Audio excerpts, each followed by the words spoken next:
할렐루야. 교회 1층에 빵집이 새로 생겼습니다.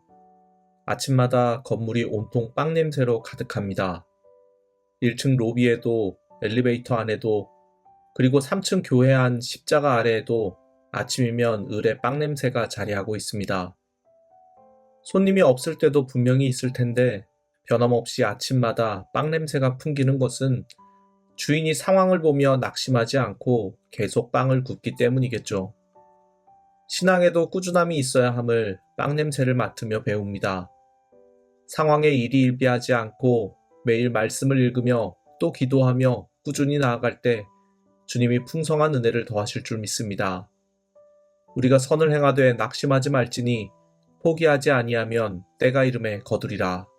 아멘.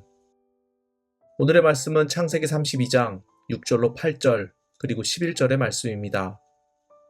사자들이 야곱에게 돌아와 이르되 우리가 주인의 형 에서에게 이른즉 그가 400명을 거느리고 주인을 만나려고 오더이다. 야곱이 심히 두렵고 답답하여 자기와 함께한 동행자와 양과 소와 낙타를 두 떼로 나누고 이르되 에서가 와서 한 떼를 치면 남은 한 떼는 피하리라 하고 내가 주께 간구하오니 내 형의 손에서 에서의 손에서 나를 건져내시옵소서. 내가 그를 두려워함은 그가 와서 나와 내 처자들을 칠까 겁이 나기 때문이이다. 아멘. 여러분은 심히 두렵고 답답한 상황을 당할 때 어떻게 행동하시나요?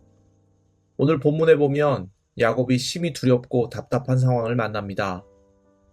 20년 만에 고향 땅으로 돌아왔지만 형 에서가 400명을 거느리고 야곱을 죽이기 위해 기다리고 있다는 소식을 들었기 때문입니다. 야곱이 에서의 축복을 가로채서 하란으로 도망간 뒤 에서는 20년 동안 칼을 갈고 기다린 것입니다. 이 두려움 앞에서 야곱은 사람들과 가축대를 둘로 나누어 피해를 최소화하려 합니다.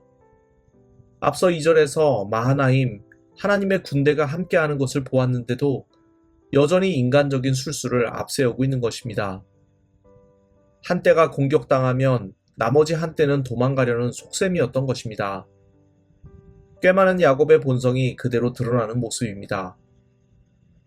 하지만 이것으로는 절대 두렵고 답답한 상황을 해결할 수 없습니다. 그저 언발에 오줌 누는 격밖에 되지 않는 것입니다.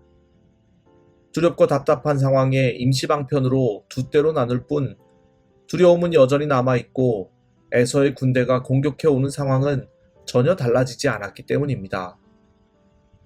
결국 야곱은 이 사실을 깨닫고 하나님 앞에 엎드리게 됩니다. 11절입니다. 내가 간구하오니 내 형의 손에서 에서의 손에서 나를 건져내시옵소서.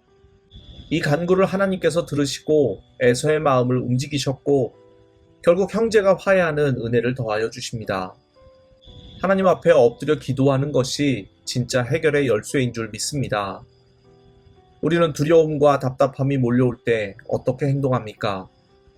야곱이 택한 것처럼 인간적 술수를 먼저 생각하지는 않습니까? 성도에게 두려움과 답답함은 곧바로 무릎 꿇고 기도하라는 하나님의 부르심입니다. 두려울 때가 바로 기도할 때인 줄 믿습니다.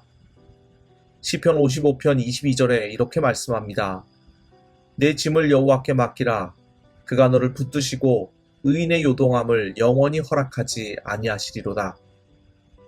심히 두렵고 답답할 때 먼저 주님 앞에 엎드리십시오. 우리의 연약함을 인정하고 주님을 의지하십시오. 주님을 의지할 때 주님은 두려움을 해결하여 주시고 평안의 은혜를 더하여 주실 것입니다. 기도하겠습니다.